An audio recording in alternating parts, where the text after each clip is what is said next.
They didn't belong to my husband. I knew his walk. I knew the soft drag of his left foot, the way his shoes made a familiar rhythm on the floor. I had listened to that sound 100 times while we planned our wedding, while he walked around my small apartment, while we argued, while we laughed. But that night, on our wedding night, the footsteps I heard were wrong. I was lying flat on my stomach under the hotel bed, my dress already changed into a simple slip so I wouldn't ruin the white gown. My heart was pounding in my ears, not because I was scared, but because I was excited. I thought I was being cute, playful. A young bride planning a silly surprise for the man she loved. I had this whole scene in my head. He would walk in, call my name, not see me, maybe panic for a second. Then I'd grab his ankle, we'd laugh, he'd pick me up, kiss me, spin me around. Cheesy, romantic, harmless. Instead, I lay in the dark under that bed, my cheek pressed against the cold floor, and listened as the door opened with a soft click. My heart raced. I bit my lip to stop myself from giggling. I was ready. But the footsteps were heavier, slower. No slight drag. No familiar rhythm. I told myself I was imagining it. I told myself that maybe he had changed his shoes.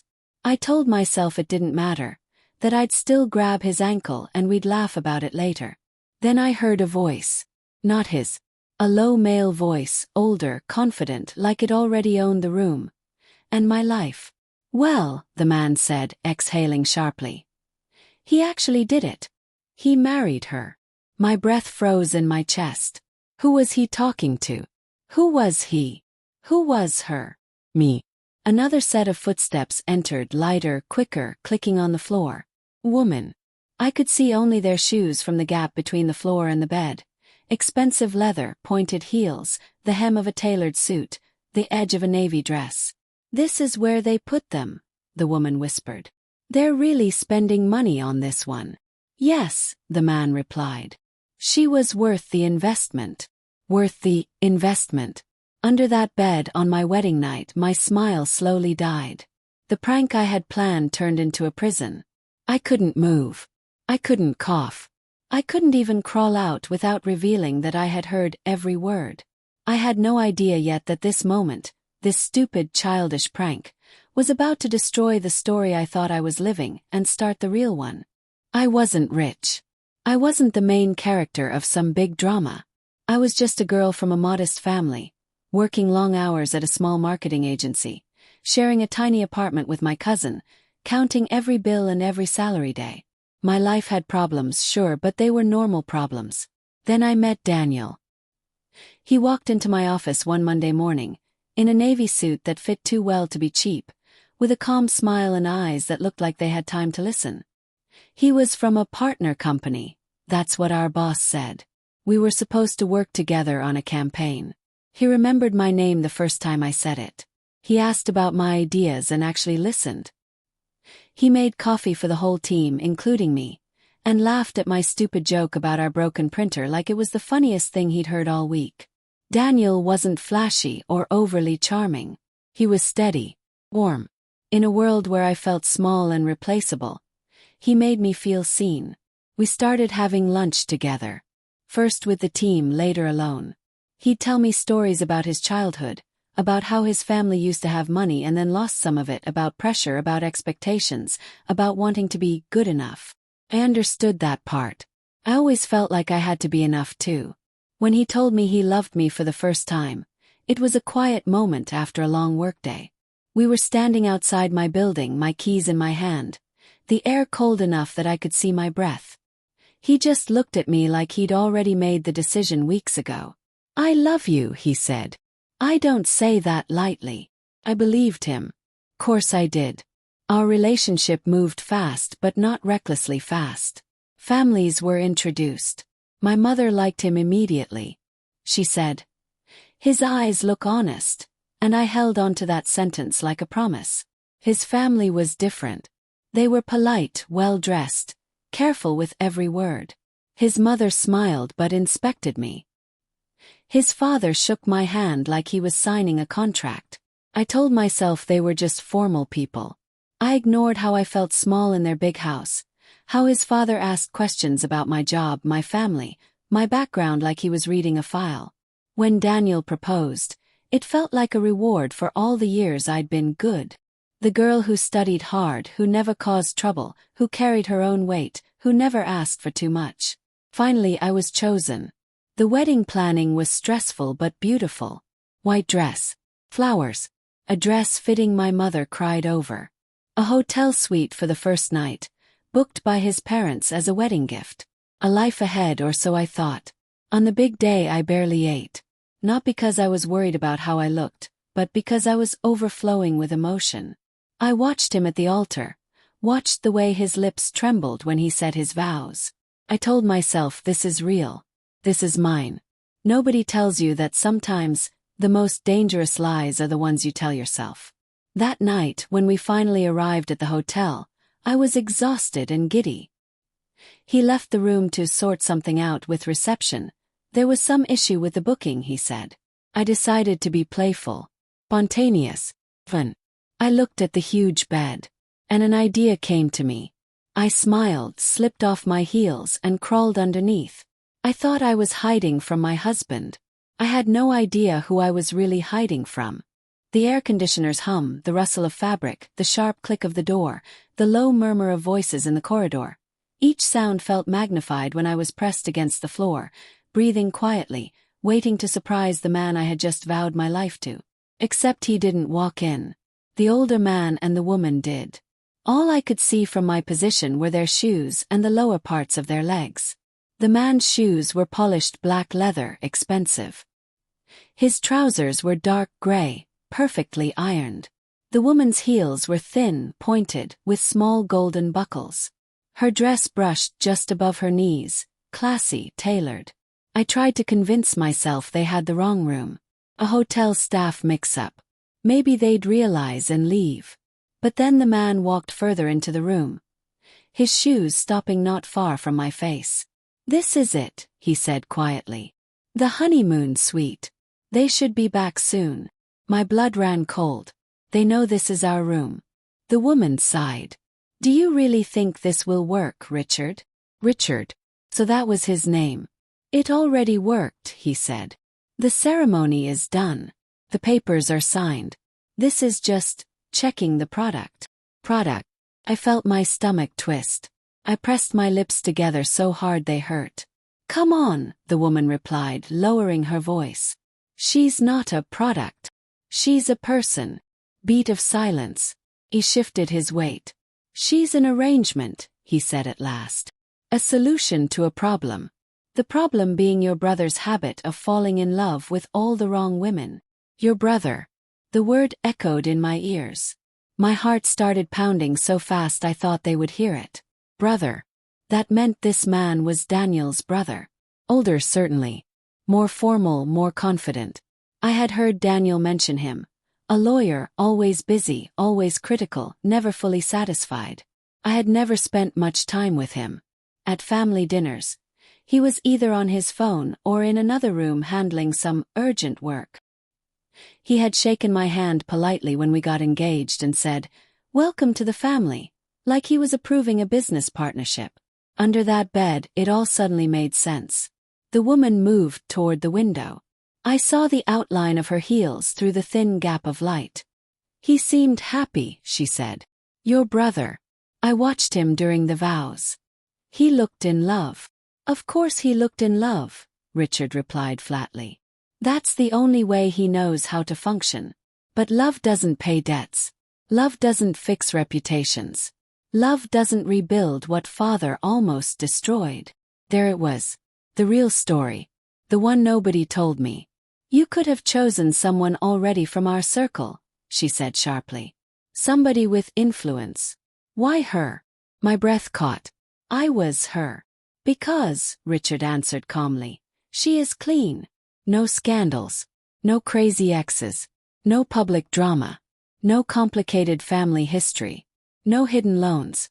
She looks good in photos. She speaks well. She works hard. She's grateful. And most important, she believes." He paused. "People who believe are easy to manage." My eyes stung. The ceiling under the bed blurred as tears filled my vision. I wanted to crawl out. I wanted to scream. I wanted to ask him how dare he talk about me like that. But my body wouldn't move. I was trapped between the frame of the bed and the weight of everything I was hearing. The woman sighed again. "Does Daniel know all of this?" she asked quietly. "Of course not," Richard said. "I gave him the story he needed. That she was the one. That fate brought them together. That she understood him. That this time it was different."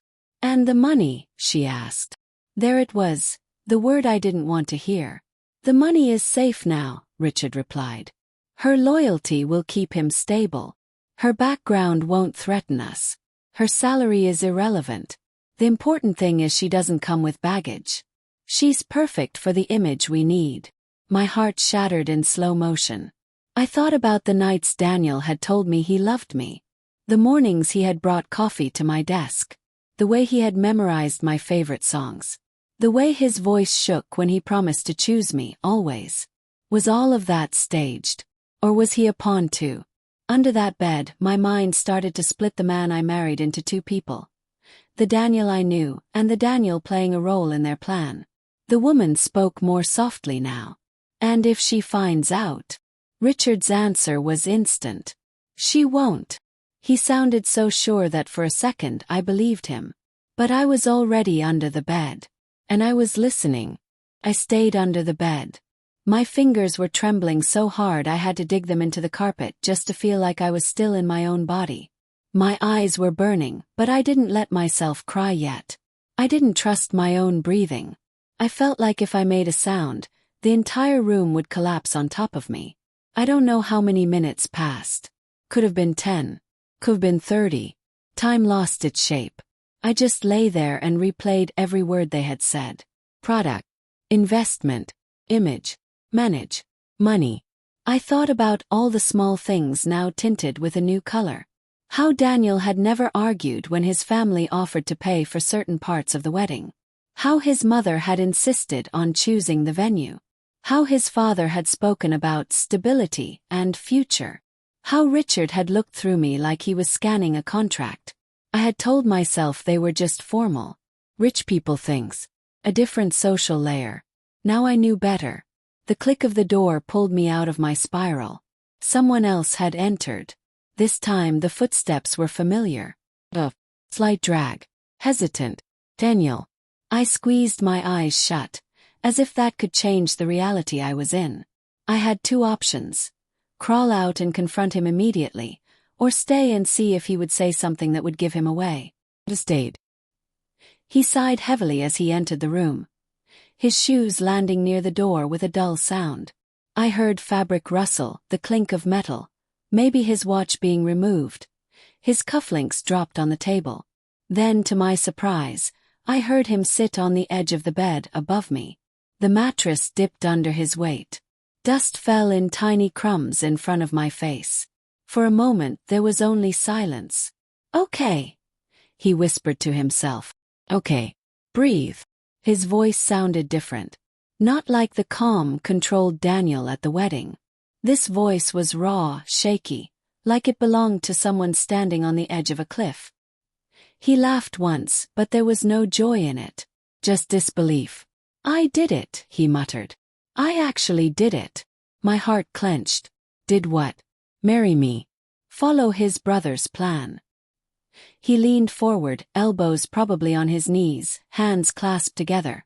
I could almost picture it. "I'm sorry," he whispered, so quietly I almost missed it. "I'm so sorry." My breath caught. Who was he apologizing to? Me. Himself. Some memory of a life he could have had. He continued, his words spilling out like they'd been locked up for months. "I hope you really love her, Daniel." He mimicked his brother's voice in a low tone. "I hope you understand this is for all of us." He exhaled slowly. "I do," he answered himself, switching back to his normal voice. "I do understand. I just wish it didn't feel like lying." Like lying. I felt something snap inside me, quiet and sharp. Not my love. Not yet. Something else. Maybe my illusions. The picture of us as a team, as partners, as two people who chose each other freely. He shifted on the bed. She's a good person, he said softly. She doesn't deserve this. My throat tightened. Tears slid silently down my nose and onto the carpet. Then he whispered the sentence that burned itself into my memory forever. If she ever finds out, he said, she'll never forgive me. You're right, I thought. I won't. He fell silent again. I heard him rub his face with his hands, the sound of skin against skin. Then he stood up suddenly, walked to the bathroom, and the light flicked on. Water ran. He splashed his face, maybe looked at himself in the mirror, the groom everyone had cheered for just hours earlier. While he was in there, I quietly slid myself out from under the bed on the opposite side, my body moving on autopilot. My legs were numb, but fear powered me. I grabbed my robe, my phone, and walked silently toward the door, my heart slamming against my ribs. I could have left right then. I could have walked out of that room, taken the elevator down, called a taxi, and disappeared from that story. But there was something in me, something stubborn, something tired of always being the one who didn't know the truth, that stopped me. If I walked out now, I would be running. I didn't want to run. I wanted to understand. I wanted to decide what happened next. I wanted my revenge. Not the ugly, violent kind, but the kind where I would finally be the one making the choices. So instead of leaving, I did something else. I walked back around the bed, sat down on my side, and waited. When Daniel came out of the bathroom, he froze. There you are, he said, forcing a smile. I was looking for you. Were you? I replied, my voice calm and soft. I was here the whole time. He didn't know what I meant. Not yet. Maybe that sounds strange. Maybe you're thinking, why didn't you scream? Why didn't you throw the ring at his face? Why didn't you demand the truth right then? I asked myself the same questions later. But in that moment, sitting on the edge of the bed, watching him cross the room toward me with that tired, strained smile, I realized something important. Everyone in his family thought I was easy to manage. Naive, grateful, blind. For the first time in my life, I decided to use their illusion against them. So when he leaned down and kissed my forehead, I didn't pull away. When he asked if I was tired, I nodded. When he apologized for taking so long downstairs because of some reception issue, I just smiled and said, it's okay. It wasn't okay. But he didn't need to know that yet. We lay side by side in that big hotel bed that suddenly felt like a stage. He talked about how beautiful the wedding had been, how happy everyone seemed, how he couldn't believe we were really married. I answered with short sentences, playing the shy, overwhelmed bride. Inside my head, everything was loud. I replayed his words from when he thought he was alone. She's a good person. She doesn't deserve this. If that was true, why didn't he stop it? Why didn't he fight them? As he fell asleep beside me, his breathing finally slowing, I stared at the ceiling and made myself a promise. I would not be their product. I would not be their image. I would not be their arrangement. But instead of walking away like they might expect from a dramatic, emotional woman, I would do something different. I would stay. I would watch. I would learn everything. And then, when the time was right, I would walk away on my own terms, with the truth in my hands and their power broken. The next weeks were like living in two different worlds at the same time. On the surface, I was the perfect wife. I learned the rhythms of Daniel's family. I went to dinners, smiled politely, answered friendly questions, dressed the way his mother liked, listened to his father talk about business and reputation. I watched Richard carefully. He seemed to run everything without ever raising his voice. He made decisions in sentences that sounded like suggestions. He never said anything openly cruel, but he pulled every string. Underneath, I was collecting information. I paid attention to how they talked about money. I watched what made them nervous. I listened for names of people they owed favors to. I read between the lines of conversations. When Richard stepped out of a room to talk on the phone, I noted the tone he used. When his father mentioned the press, I remembered every word. I started to notice cracks. There were mentions of a deal that almost went wrong, a lawsuit that had been handled quietly, a partnership that had fallen apart because of rumors. Rumors, reputation, image. It all made sense now. Their business wasn't as stable as they wanted the world to believe. They needed Daniel to look settled, responsible, solid. They needed someone like me, boring, reliable, clean, on his arm to help calm investors, partners, anyone watching. They thought I didn't know. That was my biggest advantage. Home, Daniel was kind, gentle. He cooked sometimes, asked about my day, held me when I seemed stressed. There were moments I almost convinced myself that the love was real, that maybe his family had manipulated both of us. But every time I was tempted to forgive it in my heart, I remembered that night. His voice. His choice to go along with the lie. If she ever finds out, she'll never forgive me. He was right. I wouldn't. So I began to shape my revenge. Nothing illegal. Nothing dramatic enough to destroy myself in the process. I wanted something quieter, sharper. Something that didn't just hurt them but freed me. I started organizing my own finances carefully, opening an account in my name only. I kept my job, despite subtle hints from his family that focusing on the home might look better. I said I loved my work. I said it made me feel independent. They smiled and pretended to respect that, but I saw the annoyance in their eyes. I saved every message, every email, every text that hinted at the truth. I wrote down memories of conversations with dates and details. I built a private record of how they saw me, of what they had done. I also watched Daniel's eyes when his brother spoke. I saw the way he shrank a little, the way he flinched when Richard mentioned money, the way he tensed when his father hinted at past mistakes. I realized something else. My revenge wasn't just about me. It was about breaking the story they had written for him too. One evening, months later, I overheard another conversation. This time, it wasn't from under a bed. It was from the top of the stairs, just out of their sight. "She's doing well," his father said. "No scandals, no drama. The investors like her. They think she stabilizes you." Daniel didn't answer at first. Then quietly he said, "And what about what she wants?" There was a pause. Richard chuckled lightly. "You're still asking those questions. She has security, comfort, a good name attached to her. That's more than most people get. And love?" Daniel asked. His father exhaled impatiently. "Love is for children. This is real life." I stepped back from the stairs before they could see me, my heart pounding, my plan hardening. I wasn't going to scream. I wasn't going to break plates or grab a suitcase in the middle of the night. I was going to build a door only I had the key to. And when the time was right, I would walk through it and let their carefully arranged world fall apart behind me. It was a charity gala, hosted by Daniel's family. Big event. Cameras, journalists, business partners, investors. The kind of night where reputation was everything. The theme was legacy and trust. The irony didn't escape me. I wore a simple but elegant dress, one his mother had approved. Not too bright, not too bold, just enough to look graceful. I smiled when people greeted us. I stood by Daniel's side and let the photographers capture the image they wanted. The successful young man and his composed, supportive wife.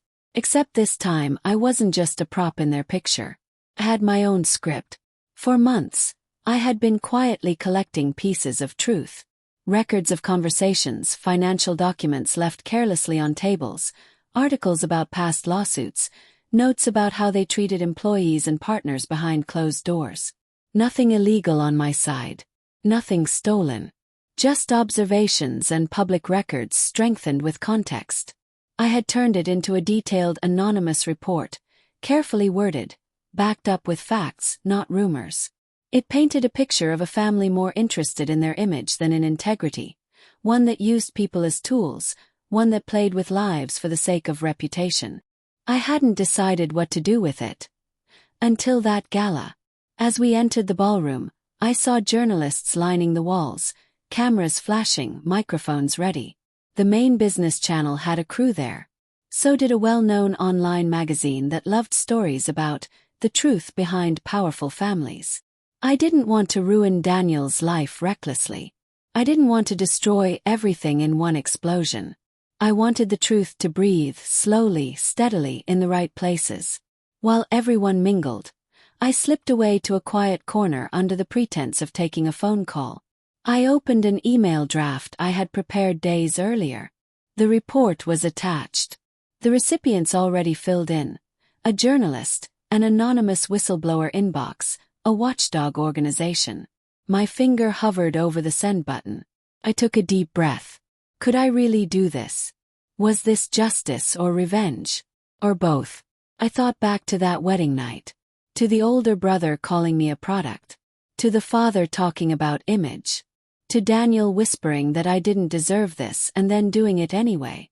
I thought about all the times I had been quiet, all the times I had believed what people told me instead of listening to my own instincts. And for the first time in my life I chose myself. I hit send. The world didn't explode. The lights didn't flicker. The music kept playing. But something inside me shifted. I was no longer trapped under their bed. I was standing on my own feet. Later that night, the main speeches began. His father took the stage first, talking about trust, about legacy, about building a future. Then it was Daniel's turn. He looked handsome, a little nervous, always aware of his brother's eyes on him from the front table. As he spoke, I watched his face. I watched the moment his phone buzzed in his pocket. He ignored it at first, but it buzzed again. And again. Around the room, other phones started to light up too. Journalists, partners, guests. A low murmur grew. The report had started to move. I didn't know exactly how or when it would surface publicly. That wasn't my job. I had just handed the truth over to people whose job it was to ask questions. What I did next was for me. After the speeches, after the polite applause, I turned to Daniel. "I need to talk to you," I said softly. He looked at me, distracted.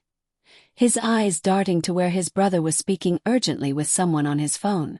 "Can it wait?" "No," I replied. "It really can't."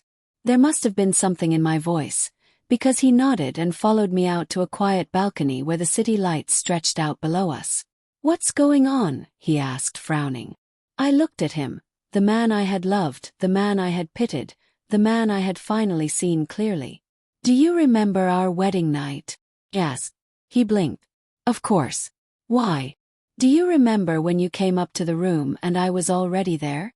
"Yeah," he said slowly. "I thought you were in the bathroom or something. The door was locked when I got there first." "It wasn't locked," I replied. "You just didn't see me." He stared at me, confusion deepening. "I was under the bed, Daniel," I said quietly. "I hid there to surprise you. I heard everything before you came in. Your brother, that woman, the way they talked about me, the way they talked about you, the way they turned our marriage into a deal." His face drained of color. "I heard you too," I continued, my voice steady. "I heard you say I didn't deserve this. I heard you say if I found out, I'd never forgive you. You were right." He swallowed hard. It's not what you think. I was trying. You were trying to be a good son," I finished for him. "A good brother. To fix things you didn't break. I understand that. I really do." Tears filled his eyes. He looked smaller without his family around him, like the mask he wore in public had been taken away. "I loved you," I said. "I still care about you. That's the worst part. But love without truth is just performance. And I'm done performing for your family." He flinched like I had slapped him. "What are you going to do?" he whispered. "I already did it," I replied. "I told the truth. To people who know what to do with it. Not with rage. Not with lies. Just with facts." He looked back at the ballroom where his brother now had his phone in his hand. His jaw tight. His expression darker than I'd ever seen it. "You don't know what they'll do," Daniel said quietly. "Maybe not," I answered. "But I know what I'll do." I slid the ring off my finger. My hand shook, but my voice didn't. "I'm leaving," I said softly. "Not running. Leaving. On my own feet. With my own name. With my own life." His eyes filled with tears. "Please," he whispered. Give me a chance to fix this. You had months, I replied gently. And you chose to let them decide who I was. Now I get to decide who I am. He reached for me, then stopped, his hand hanging in the air between us. I'm sorry, he said again. I know, I replied. That's the saddest part. There were no screaming fights in the hallway, no broken glasses, no crowd watching as I stormed out. I walked back inside, picked up my small clutch from the table, and told his mother I wasn't feeling well. She frowned, annoyed. Can't you stay a bit longer? There are still people you haven't greeted. No, I said, my voice calm. I think I've greeted enough people who don't really see me. She didn't understand what I meant. She didn't ask. She just pressed her lips together and glanced at Richard, as if I'd inconvenienced their schedule. He barely looked up from his phone. His expression was tight, controlled, but I saw it now, the first crack of panic. I wondered if he had seen the report yet. If he had felt that familiar chill when you realize you aren't the only one controlling the story anymore. I didn't wait to find out. I walked out of the ballroom, down the stairs, and into the cool night air. The city felt different somehow. Bigger. Not because anything had changed, but because I had. I called a taxi with the same phone I had once used to text Daniel goodnight. I watched the streetlights blur as we drove, my heart beating too fast and too slow at the same time. At home, my real home, the small apartment I'd kept, my cousin opened the door in her pajamas, eyes wide. What happened? She asked. I finally woke up, I said simply. We sat on the couch and I told her everything. The wedding night, the conversation under the bed, the months of pretending, the report, the balcony, the ring I had taken off and left in my clutch on their kitchen counter before I left. She listened without interrupting. When I finished, she didn't call me stupid or naive or dramatic. She just took my hand. I'm proud of you, she said. Not for leaving, for seeing, for not letting them turn you into something you're not. The days that followed were messy. There were calls, of course. From Daniel. From his mother. From his brother. From unknown numbers. I didn't answer most of them. When I did pick up once, it was Daniel. They're trying to control the narrative, he said quickly. They're calling it defamation, saying someone is trying to destroy us out of jealousy. They think it was a competitor. Maybe it was, I replied. Or maybe it was just someone who finally stopped being afraid of the truth. He was quiet for a moment. They're going to come after you, he whispered. Not legally. Socially. Through gossip. They'll call you ungrateful. They'll say you used us. They'll twist it. I know, I said. But I also know who I am. And anyone who really knows me will know the truth eventually. That's enough for me. I wish I had been brave like you, he said softly. You still can be, I replied. Just not with me. We said goodbye. Real one. Not with slammed doors and bitter insults, but with sadness and clarity. Sometimes that hurts more. The report didn't explode overnight. It grew slowly, like a storm gathering at the edge of the sky. Questions were asked. A few articles appeared, carefully worded, hinting at inconsistencies in contracts, questionable treatment of partners, whispers about controlling family dynamics. Nothing was proven yet. Nothing was destroyed. But something had shifted. The image they had worked so hard to protect was no longer spotless. People were looking closer.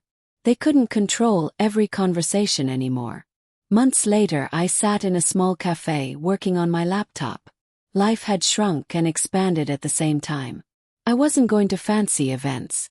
I wasn't wearing jewelry that sparkled under chandeliers. I was working, paying my own bills, building my own quiet future. Felt free. Sometimes I missed the version of Daniel I thought I had. The man who brought me coffee, who remembered my favorite songs, who looked at me like I was his safe place. But now I understood something I hadn't before. You can miss a person and still never want to go back to them. You can love who you thought they were and still refuse to live in the lie. One evening, as the sun set and painted the cafe windows gold, I received a message from an unknown number. I left, it said. It was from Daniel. There was a photo attached. A small apartment, half furnished, not fancy at all. On the floor, beside a stack of books, was a cardboard box. On top of it, his tie from the wedding, folded. "I couldn't keep living their story," he wrote. "I don't expect anything from you. I just wanted you to know that you were right. And that I'm finally starting my own life too."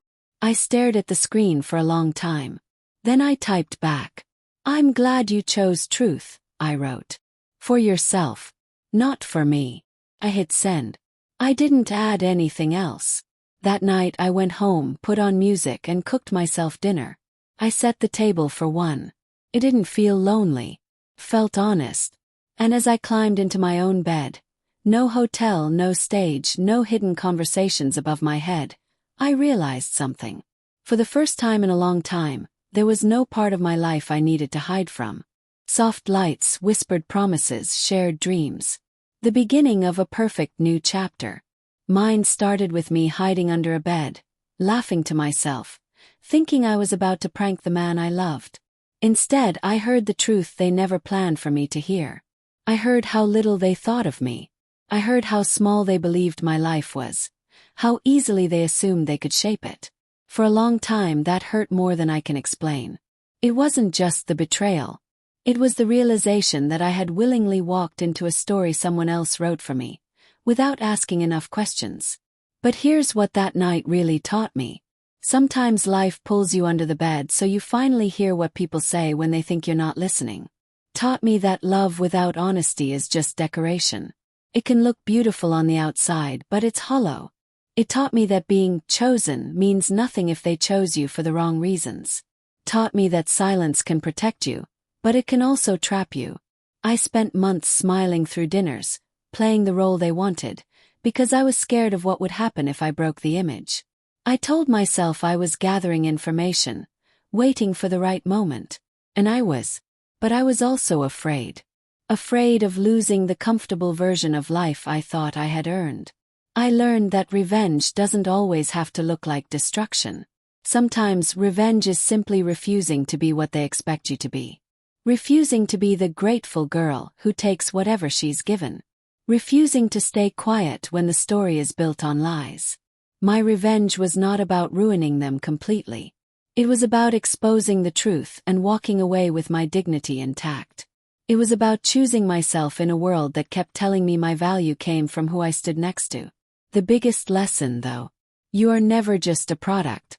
You are not an investment. You are not a tool for someone else's reputation. If someone treats you like that, no matter how beautiful the ring is, no matter how rich the room is, no matter how perfect the photos look, you are allowed to leave. You are allowed to reclaim your own name, your own timeline, your own bed. If you ever find yourself in a situation where the footsteps you hear in your life don't match the promises you were given, listen. Don't ignore it. Don't hide from it. Sometimes the scariest thing is not the stranger who walks into the room. Sometimes it's the familiar face you realize you never really knew. My wedding night didn't give me the romance story I thought I wanted. But it gave me something better in the end. Gave me the truth. And with it, it gave me back myself.